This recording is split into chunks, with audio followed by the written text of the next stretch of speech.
I know a lot of people in gangs. I'm related to a lot of people in gangs. I see gang activity almost, it's like on a daily basis. Gang activity is very prevalent. It has been for many years.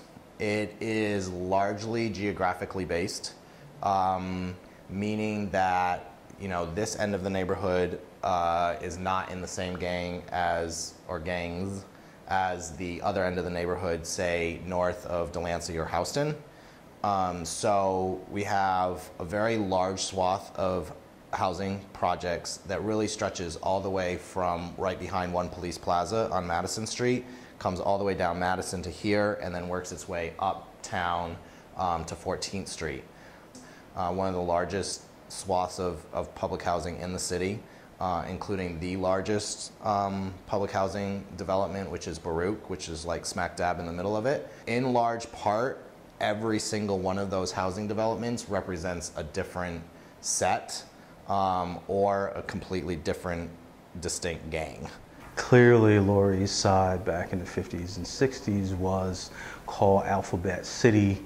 It was very drug infested, and the park, Tompkins Square Park, was known as a place where you wouldn't normally go into. Of course, back in 1901 was typically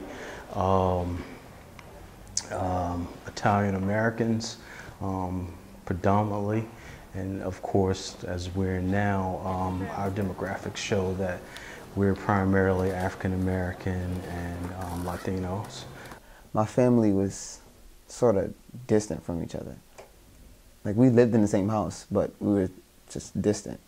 We wouldn't talk to each other much.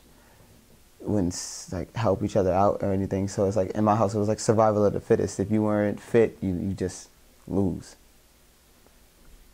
I felt sort of alone.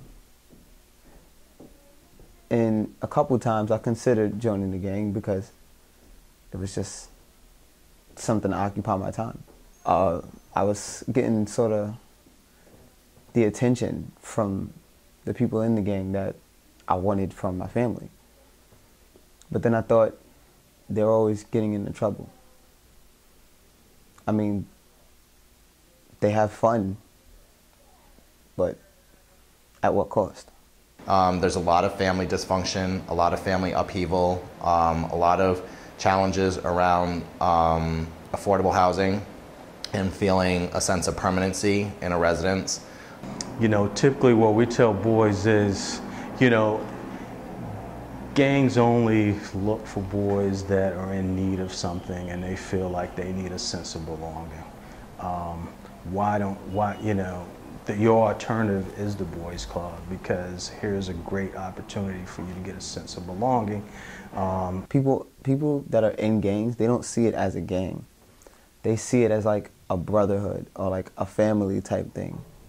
This used to be a very wild neighborhood, but it's calmer now because a lot of the people that made it wild are either locked up or they moved or they just calmed down.